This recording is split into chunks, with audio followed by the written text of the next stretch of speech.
College. Thank you, Mudali sir, for arranging this symposium. I would like to tell you, तमने सब बहुत lucky that actually sir को arrange Poripachi program. So basically this program has been arranged since I have been trying since 2021. Now finally I have got this opportunity to get sir here. So I have been lucky to get his mentorship through an online course that he was conducting. So I will tell you that he is an advocate in Delhi High Court, and he's also with his ma'am, like he's with ma'am. So she's also practicing in Delhi High Court. So basically गोटे कथा कहबी practicing ता गोटे एमती जिंस जोडा समस्त भाबुचंती माने हम करि दबु केमती भी करि कर दबु. It is not easy. So starting about as legal complications विषय हम कहबी. So legal complications is basically how you are going to approach cyber crime and how it is connected with the consumer. Like sir, हम मुदली sir consumer उपरे specially तांकर सब seminar करते. So how it is focused on consumer awareness. So basically nowadays there are 2 to 3 types of cybercrime that is majorly happening. First of all, there is a calling scam. Okay, so you will be getting calls regarding a fact that you have to update your KYC or certain kind of documents is needed to be updated in your bank account, or they will be asking you for your OTP. So first of all, we don't have to go for it. There is also another kind of scam that is going on, that is insurance scam. They will be calling you and they will be telling your family member's name, and they will tell that you are having a certain kind of maturity of an LIC, and that money is to be transferred to your account. So they will be asking for your account details. So first of all, we have to be aware in how many types of ways we are being trapped in this cyber fraud.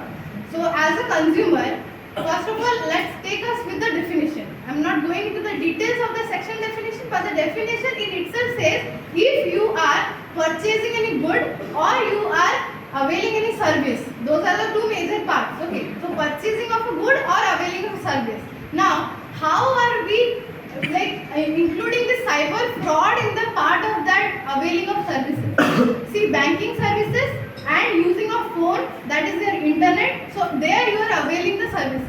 Through that service, you are getting somehow hijacked, or like there is any kind of phishing attack that you are facing. Through that, your money is getting transferred to their account. There are loan services.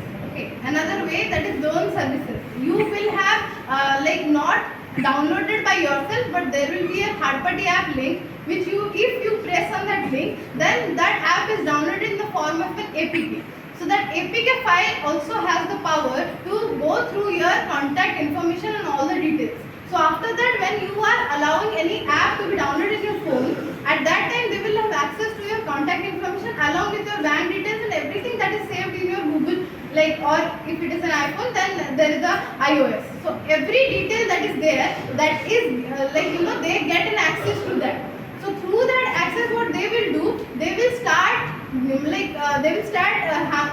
heckling you through WhatsApp messages or through calls that we have your photos that is very obscene. They will have morph pictures of you, that is nude photos of you, and they will send you those photographs and will also threaten you to send the same photograph to your parents and to all your contact information unless and until you pay. So you may think that by any chance, if at all I pay, then they will stop. They will not stop until and unless they somehow try to get lakhs of amount from you. You will have to, because you think if you pay then that amount, then after that they will not call you or they will not message you. But this incident has taken place, and I have been a person who has actually faced this incident. So there was a message. That message contained first there was a message on WhatsApp. If you do not pay this loan amount, then we will start calling all your contact numbers. So they will send you the whole contact book information along with the names. They will find your family. If you have saved your mother's name, father's name, we don't save it as names. We save it as mummy or ma or papa, whatever it is. So they will first call them and message them. So they will message them along with that nude photo of yours. And with boys it is happening, if you think it will not happen to boys, then with boys whatever it is happening is that you will be getting a video call from an unknown number through WhatsApp. If you pick up that, then there will be a person who will be in an obscene situation. Such person, they will be taking your video screen video. That is, you're watching that thing. So when you will be accused, they will send you that video and you will be accused of the fact that you were indulging in such activity, watching like obscene content, and we will send that video to your family, to your father, to your mother, if you don't give us money.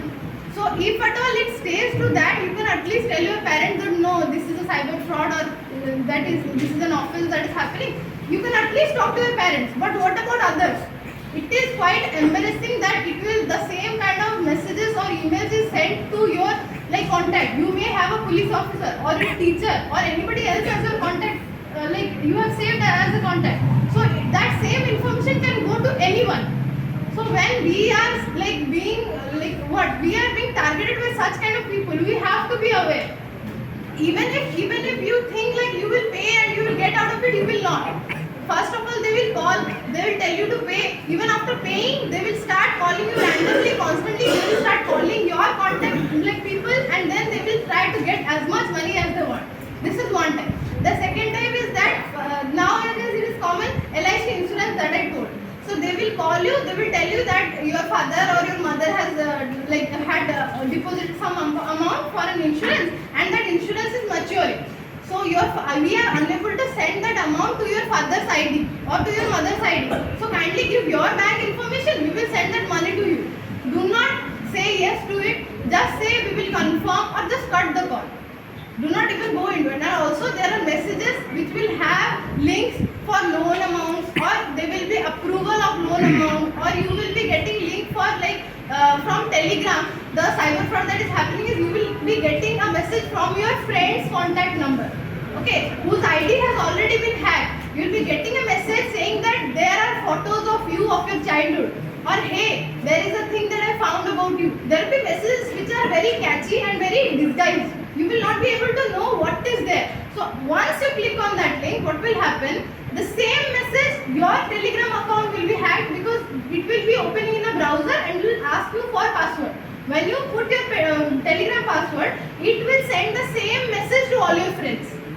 So what can you do to stop it? You can't call all your contacts in Telegram and tell that, see, this is a cyber fraud, do not click on that link, because they will think that you have sent that link. So that is one of the problems. So how we approach this? It happened with me. I deleted my Telegram account, but not every time we can delete. Not every time we can just go and change our phone numbers. So in order to be aware, we should not click on any kind of link that you get through text messages or WhatsApp. And also any kind of services or any kind of KYC update, any kind of OTP that is asked to you, never ever share it through phone. OTP is never asked through a second person. If you are doing a transaction or anything you are doing, then the OTP is asked to you. That is directly you, not to anybody else who will call you and ask you for an OTP. And also the fact that if you are using double SIM, you have a dual SIM phone, then kindly keep your mobile number for bank account separate than that of your normal calling or your number where you are downloading all the apps which is having your contact information. If you are having the same number, then what is happening, that number is somehow getting phished. You can check, there is a way to check how many times your email ID has been compromised. How many times the password of email ID has been tried to be hacked and has been hacked. So there are ways to check that. You can put your email ID and you can check how many times your account password has been compromised. Now, how again you will connect this to a consumer? Now we are availing the services from all these places, from banks, from from email. We are availing services from them. So when any kind of happening that is contributing as a hazard, it is somehow affecting us, then that thing can be said that it is not only not good, it is also somehow fraud that is happening to you without your knowledge. There will be also ways that if you are having your digital signature or anything in a form in your phone, that same, if that information is leaked, you can be told that you have signed any such kind of form or a contract, and then they will tell you to pay a certain amount.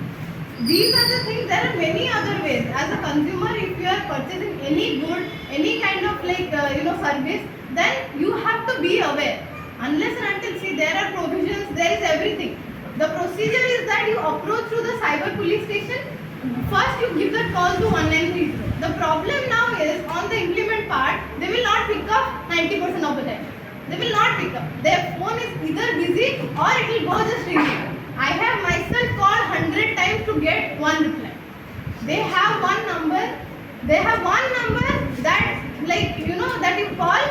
If at all your complaint is lodged in 1930, that is through online method. There is an online reporting where you will get an acknowledgement number. That number they will ask you. Then you have to go to the cyber police station to register a written complaint. So on that number itself they will inquire. If within 24 hours you are not informing to the 1930 number or not filing an online complaint, irrespective of the fact you have lakhs of rupees embezzled from your account or you have at least 100 rupees taken away, you can do nothing. That amount cannot be returned. But within 24 hours, if you are informing and the complaint is lodged, then there is a high chance that your amount will be held. It will be held in the bank account which it had been transferred to. Now again the tricky part comes. How the cyber department will know where that money has gone? Because you have yourself made the transaction. So when they detect, that detection is done by a team that is there in Bhubaneswar. So there is a cyber commission. So they do that when they are doing that survey, and they are in that inquiry when they are finding out which account the amount has gone to. The problem is that my own account was blocked. When your bank account is blocked for transaction, a cyber fraud that is happening to you or with you, taking place with you, then how do you solve the problem? Basically, पैसा जो account को जाएगी सही account का block होगा था. But in my case, what happened? More account का block है. So when that happens, if you have a single bank account and you are using UPI every day, how do you at least pay money?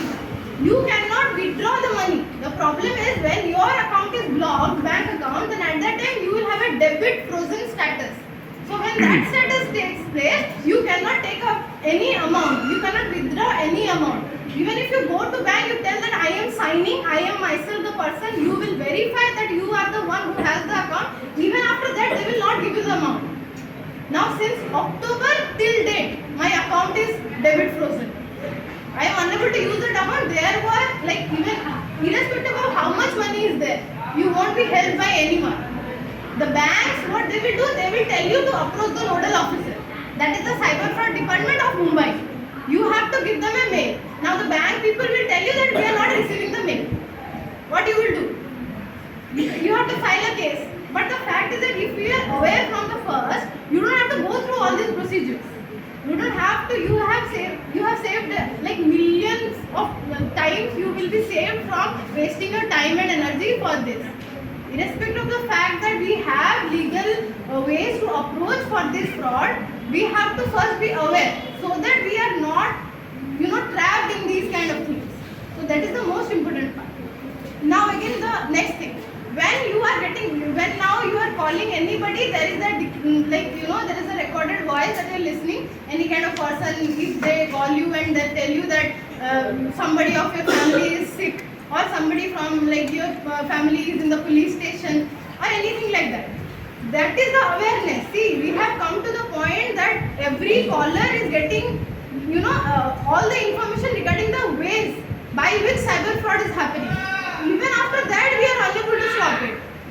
If even after that we will be in a position not to stop or not to contain this kind of cyber fraud, then nobody can save us. Even the laws will not be helpful enough to take the charge of all the situation that is going on. There is lakhs and crores of rupees that is being defrauded from people through cyber fraud. You are installing games. Now there is advertising regarding a lot of games that is paying you money for playing it. The fact is that once you give your bank account information and you enter the OTP, your bank account will be empty. The whole amount that is there in your bank account, and if you think I only have 100 rupees in my account, what will happen? What will happen is the next time you get money in your bank account, that same money will also be deducted because they will have access to your bank account. And also, when you are giving your information, personal information regarding your mobile number, email ID and your photo and your Aadhaar details, you are thinking what anybody will do with that. But the fact is that that is the most important thing for KYC. That is know your customer. As a consumer, you need to know all the important details of someone. When that same thing is having all the details regarding you, all the details regarding you is like mentioned in the Aadhaar, and like it is the most important document that has access to all your accounts, all your bank account. It has your phone number details. The phone number has not only your name details, it has your father's name and your family details. Everything is connected one thing to other. So when that thing is getting leaked, when that thing somebody has access to your Aadhaar card, they can open an account anywhere. Basically, you are selling your personal documents in the dark web. It is exactly the same as that. So do not give access. Just don't send anybody through phone or like through you're just making Xerox copies of your documents and you're just throwing it anywhere. It can be misused, and not only to take your money but also to your ID. There is your identity theft. Somebody impersonating as you and doing some crime, then you will be held liable. We are getting calls on the WhatsApp regarding that you have to be present as you will be taken as an interrogation by Mumbai police. That is very common. The fact that when they listen to you that you are the lawyer or you are a law student, they will cut the call. So what they tell you that be present on WhatsApp, we will call you, Mumbai police will call you and they will have an online interrogation and they will put you on digital arrest. Mind you, digital arrest is not something that is to be taken lightly. Many celebrities have faced digital arrest without anybody handcuffing you. They have stayed in the same place inside their house and they have cried for help. They could not call anybody, they could not ask for help to anyone. So this is really terrifying. When they call you, they tell you that you have to give your details because there is a certain thing in the customs department might have held something that is named as yours. They will tell you that they have found cocaine, ganja, and they will found contraband articles. They have found that and your name is there. You will get terrified. So don't get terrified in all this and don't at all indulge in these kind of calls and anything. Do not get frightened. Anything, approach the number that is 1930. If at all there is no one, go to the cyber PS or approach the police station and lodge a complaint so that you have an information. If you think I will not lodge a complaint because nothing has happened to me, but next time when it happens and they have your ID, you will not have any proof that how they got the access to your documents. So it is important also to give the information to the police officer and to the police station. So lodge a complaint. Have the copy of the complaint with you so that you have information and you have proof of the fact that you have gone through such kind of a situation. So when you are getting any such kind of calls, you have to be aware. Also in the emails, if at all you get any emails with any link, you are not supposed to click on it. Not even just for checking out whatever is there. Big companies, I am telling you, mind you, my friend, he is a security analyst in big companies, like in a big company. So basically, like companies like HP, IBM, Deloitte, all that companies, they have specifically one person recruited for cyber security. So whole department is functioning to keep the company out of the problem.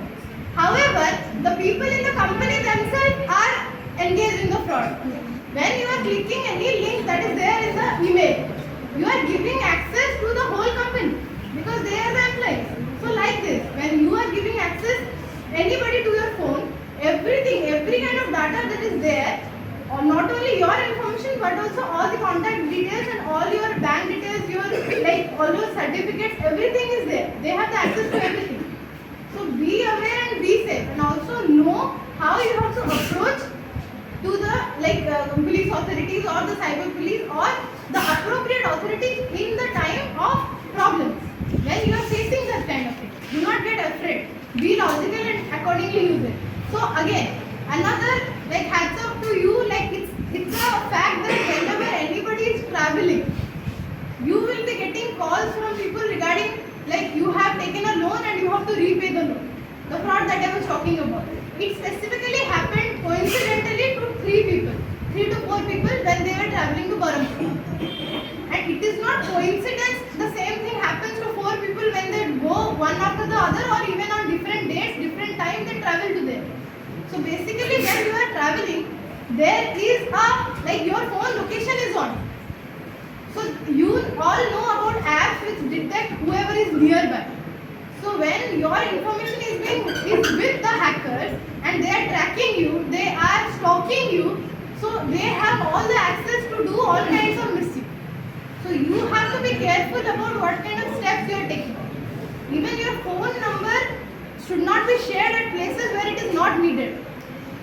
When you as a student you are researching, you are going through online articles. When you are opening an ID on any web portal, so that ID you can use temporary email. There is a thing called as temp mail.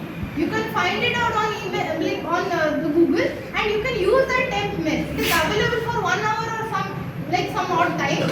You can use that for opening accounts on sites like StuDocu or like legal services or wherever you are accessing your substance or research material for reading.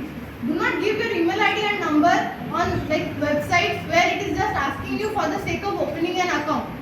You have to be aware of these things. Now coming back to the consumer part, whenever you are buying, the fact that the Reliance or any other store outlet where you are buying, they are asking you for your phone number, and that phone number, has anybody got any benefit out of it? No. They are only keeping it for record for the fact that we know they will be sending the offers or the messages, but we have never got any messages. So what they are doing of that number? There is no need to give your phone number in all those retail outlets. You can give a false number. You can give a number that is not working. Do not share your number with bank account that has your bank account linked with anybody, unless you have money to be you are supposed to be given any money by a verified person or an institution. You will get Google forms regarding the fact that you attended a seminar. Now we want your bank details. But for what reason? When you are attending, you are getting a certificate. But for what reason they will ask you for the bank details? There is no reason. So be logical when you are sharing information and be aware. So I would like to thank all of you and thank you for your patient hearing.